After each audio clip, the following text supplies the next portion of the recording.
anti-wrap bar, get those leaf springs set up properly. And so ultimately, I'm going to say the clear winner when it comes to anti-wrap is going to be the rolling design. That puts us at a 3 for leaf springs, 3 for 4 link, and to me, that sounds like a tie.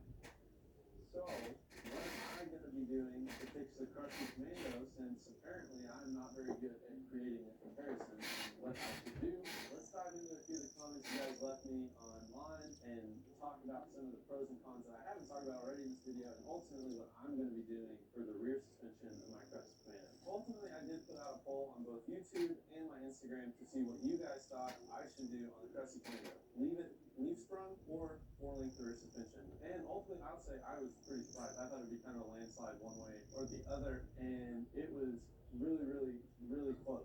There's actually 60%, let's see, 60% chose 4-link, with only 40% saying I should replace the leaf springs and leave them the way they are. There was also some really great responses. I did ask you guys for some feedback on that, and I really appreciate some of the thoughts and input you guys had with it. I think it's always interesting to see how people choose ultimately to customize their vehicle, what they want to do, all of those different things. And so, some of the comments I got, y'all already have it set up, great, get the right leaf springs, you'll be happy with it. And again, it is already set up on leaf springs. I do think it'd be easy. I have done a lot of work to get that set up, but ultimately that was when I thought I was going to keep this Jeep, and also I really was just going to not spend any money on it at all. And now I'm really enjoying it. I'm really liking it, and I think it's worth me spending a little bit of money to get the perfect product for what I want. And somebody said eliminate the problem altogether, or link it. I already talked about all those pros and cons of it. By the time you get anti-wrap bars in, etc., you might as well go 4-link, and I do agree a lot with this comment. I think you almost have the same number of bars, the same number of welding. The fitment can actually be a little bit trickier, I think, to get an anti-wrap bar, the narrow frames of these commandos. And so linking it's going to be tricky because there's not a lot of room, but I think the anti-wrap bar creates its own set of problems too. So, again, I think that's a great point, that if you're already going to be adding some type of bars and linkages and all those different things anyway, why not just go ahead and 4-link it? Then there was a $sign. Yeah, I think we know that one means obviously it's just going to be expensive, and Jeeps are holes that sink on the end too. And then leaf springs provide better road manners and improved towing capabilities. This one, I really would like some feedback from you guys. If you're actually still paying attention to the video, leave some comments below, because for me, I've seen some different things. Even my dad's Jeepster, that hopefully we'll get some videos on here in the near future, when he set it up, he had a lot of his builders recommend the same thing. So he actually has a 3-link up front, leaf springs in the back, for that exact reason, because he wants to tow a little bit of a teardrop trailer, some of those things, drive better. But ultimately for me, I'm thinking,